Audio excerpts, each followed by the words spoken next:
everyone, this is Laboratory Tech 13 here from the RIPTIDE Project Laboratory, and here is a deck list, deck tech that is special and near and dear to my heart. I am, of course, at heart, a Boros player, so I've been tweaking this deck for the entire season since Zendikar Rising released last month, and I think I've got it to a point where I feel it's quite good. I'm still tweaking the card list just a little bit, but it's very aggressive, it's very good with decision making, and there's a lot of cool cards in here that deal with a lot of things currently in the meta. So of course, right now, as of this video, it's Wednesday, October 7th, so the meta right now is switching towards 4-color adventures, Dimir Rogues, and I do believe some other lists as well that are climbing the ladder. Gruul Adventures, I believe, also. And this deck is a different deck. It's a little bit more aggressive. It can attack the format in a way that you're not, that you may not know. And the deck will only get better as the format evolves with Kaldheim, Strixhaven, and so on and so forth. Kaldheim, I expect a lot more warriors to go into this deck. And if you wanted to change it into a little more of a party version of the deck, Strixhaven will add wizards, which will give you more benefit to the first card that I will talk about, Archpriest of Iona. So Archpriest of Iona is, of course, the starting aggro with Fireblade Charger. Archpriest will start out as a 1-2, then quickly go to a 2-2 if you have a warrior out. Interestingly enough, in this deck, I've also included Robber of the Rich, which is an archer rogue. And being a rogue actually adds another power to its special ability, which is power equal to the number of creatures in your party. So it can become a 3-2 quite quickly, and if there are multiple on the board, it can be very difficult for your opponent to get through. Now, the format currently right now is basically people ramping or getting into creatures that have extremely high toughness, 4 and 5s, so this deck may have trouble getting through. This is where the equipment comes in. Relic Axe, of course, equipped to warriors, give +2/+1, that's usually enough to get through, or Maul of the Skyclaves can give us evasion around things that are usually on the ground that don't have reach. And First Strike also helps as well for things that do have reach. Embercleave, of course, is a favorite. There's 3 copies of it in this deck. We don't necessarily need 4 because we have Nahiri, 2 copies to search for it, and Akiri, Fearless Voyager, which lets us draw cards and eventually get there. So we have ways to draw cards.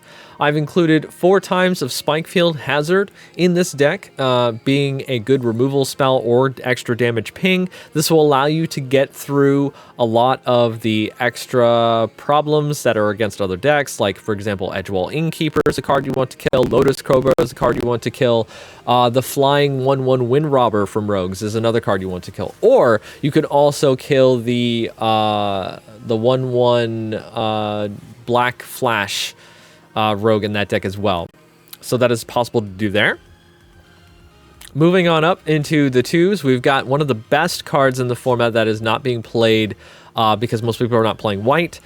Seasoned Hollowblade, extremely difficult to remove. There's not a lot of minus removal in this current standard, so you have things that basically people aren't really playing because they're trying to play multicolor and not double black for Grasp of Darkness, or -2/-2 to all creatures, or anything like that. So if you can quickly stick a Seasoned Hollowblade, equipped with a Relic Axe or a Maul of the Skyclaves, it can be very difficult for your opponent to remove it, and you have to be very judicious in what cards you want to discard to make it indestructible.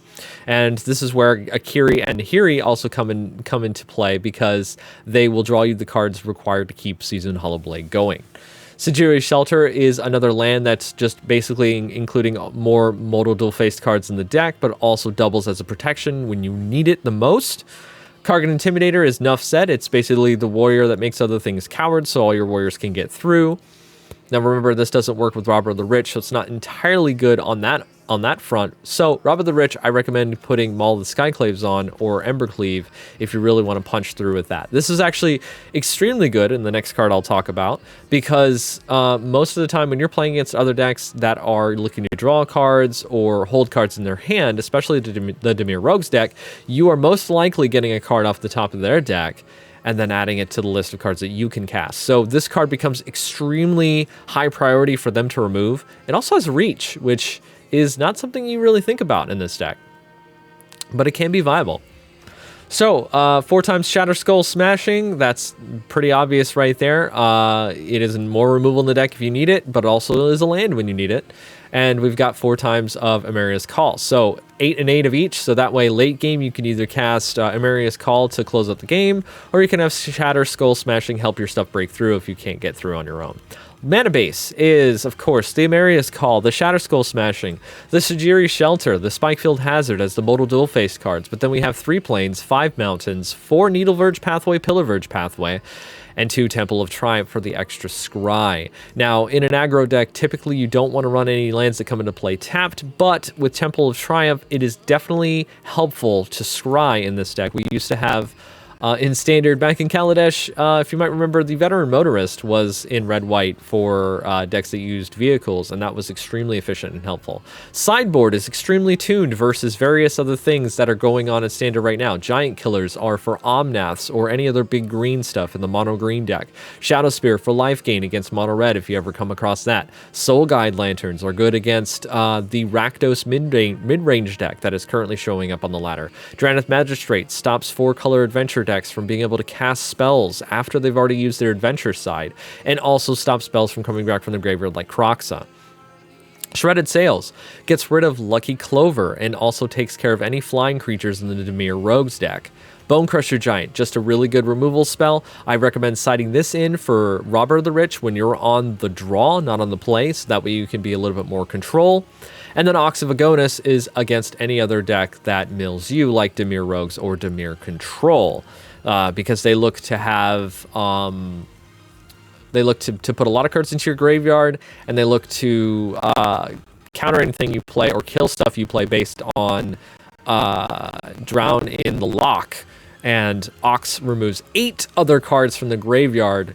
You discard your hand and draw 3, but by the time you cast this, you should have either an empty hand or a full graveyard from things being dead. So it's extremely good against that, and I recommend it. I actually saw this used in the Rakdos mid-range deck, and I thought this was really, really good tech against Mill. So that is our sideboard and our main deck right here. This is, of course, my personal deck that I built over many weeks testing Lightsteel Fury.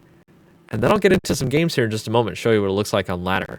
So stay tuned for that in just a moment.